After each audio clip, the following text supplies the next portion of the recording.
எல்லோருக்கும் வணக்கம். நான் உங்களில் ஒருவன். இன்னைக்கு நாம இந்த வீடியோல எத பத்தி பார்க்க போறோம்னா, "த மவுண்டன் இஸ் யூ" என்கின்ற இந்த புத்தகத்த பத்தி தான் நம்ம பார்க்க போறோம். இந்த புத்தகம் ஒரு சிம்பிள் மெசேஜ் சொல்லுது. "உன் வாழ்க்கையை கெடுப்பதும் நீதான், அதை சரி பண்ணுவதும் நீதான்."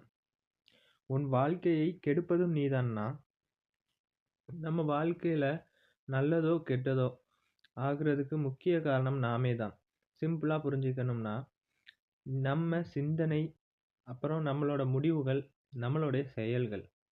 இவை தான் நம்ம வாழ்க்கைய பில்ட் பண்ணுமோ, அல்லது டெஸ்ட்ராய் பண்ணுமோ, கட்டமைக்குமோ, அல்லது அழிவு பாதைக்கு கொண்டு போமோ, இவைகள பொறுத்து தான் இருக்குது.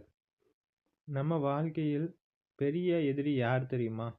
வெளி உலகம் அல்ல, நம்ம மனசு தான். மவுண்டெயின்னா என்ன? அது ப்ராப்ளம் இல்ல. அது உள்ளுக்குள்ள இருக்கிற தடைகள். பயம், over thinking, self doubt, bad habits, இந்த எல்லாமே உன்னுடைய மவுண்டெயின்னு வச்சுக்கலாம்.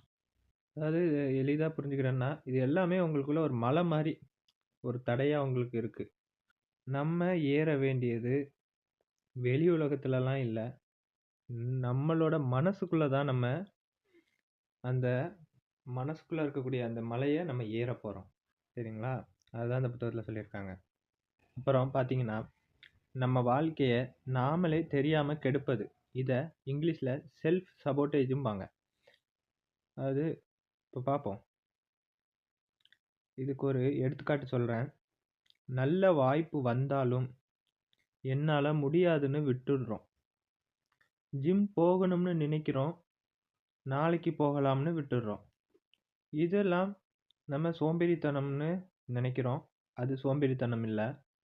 இது அன்கான்ஷியஸ் ஃபியர்ன்னு சொல்லுவாங்க இங்கிலீஷ்ல. அன்கான்ஷியஸ் ஃபியர்னா நமக்கு தெரியாம உள்ளுக்குள்ள இருக்கும் பயம் தான். அததான் இங்கிலீஷ்ல அன்கான்ஷியஸ் ஃபியர்ன்னு சொல்றாங்க. அப்புறம் பார்த்தீங்கன்னா, பயத்த தவிர்க்க கூடாதுங்க. அத புரிஞ்சுக்கணும். உன்னிடமே கேட்டுக்கணும். நான் எதுக்காக பயப்படுறேன்? இதனால என்ன மோசமான விஷயம் நடக்கும்? அப்படின்னு. சரிங்களா? நாம எதிர்கொள்ளும்போது தான் அந்த பயம் நமக்கு குறையும்.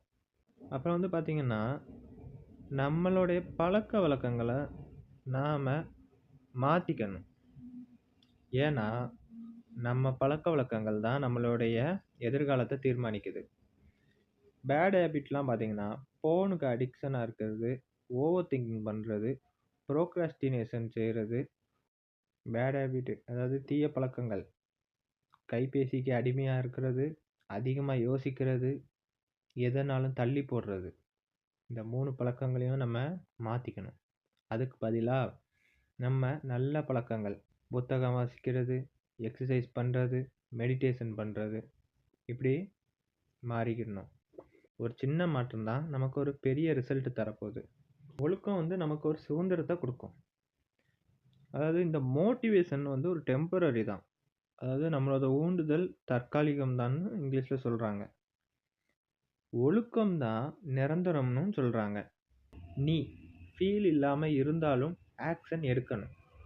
எடுத்துக்காட்டுக்கு, இன்னைக்கு சைக்கிளிங் போவேன்னு சொல்றது, 10 பக்கம் படிப்பேன்னு சொல்றது, இதுவே நம்ம வாழ்க்கைக்கு மாற்றத்த தரும். அப்புறம் எமோஷனல் கண்ட்ரோல் இருக்கணும் நமக்கு. அதாவது நமக்கு உணர்வுகள் வந்த உடனேயே நம்ம உடனே ரியாக்ட் பண்ணாம, அத புரிஞ்சுக்கிட்டு, கோபம் வந்தா அத அப்படியே நிறுத்தி வைக்கணும். வருத்தம் வந்தா அத நம்ம அப்படியே ஏற்றுக்கொள்ளணும். இப்ப நான் கவலைப்படுறேன் அப்படின்ட்டு. நமக்கு கண்ட்ரோல் வந்தா தான் லைஃப் ஈஸியா ஆகுங்க. இல்லன்னா நமக்கு வாழ்க்கை கடினம் தான். எல்லோருக்கும் நான் சொல்றது, இந்த புத்தகத்துல ஒரு உண்மையான சக்தி வாய்ந்த ஒரு விஷயம் இருக்குங்க. உங்களுடைய பெரிய பிரச்சனை நீங்க தான். அதே நேரம் அதே நேரம் அதுக்கான தீர்வும் நீங்க தான். நீங்க மாறல அப்படின்னா, உங்களுடைய வாழ்க்கையும் முழுசா மாறாது. நீங்க மாற ரெடியானா, உங்களோட வாழ்க்கையும் முழுசா மாறும். பிரச்சனைய கண்டு ஓட முயற்சி பண்ணீங்கன்னா, வலி தான் கிடைக்கும். அதே பிரச்சனைய எதிர்கொள்ள முயற்சி பண்ணீங்கன்னா, வளர்ச்சி கிடைக்கும். இதுல எது வேணும்னு நீங்க முடிவு பண்ணிக்கோங்க. நன்றி. இந்த வீடியோ உங்களுக்கு யூஸ்ஃபுல்னா ஷேர் பண்ணுங்க.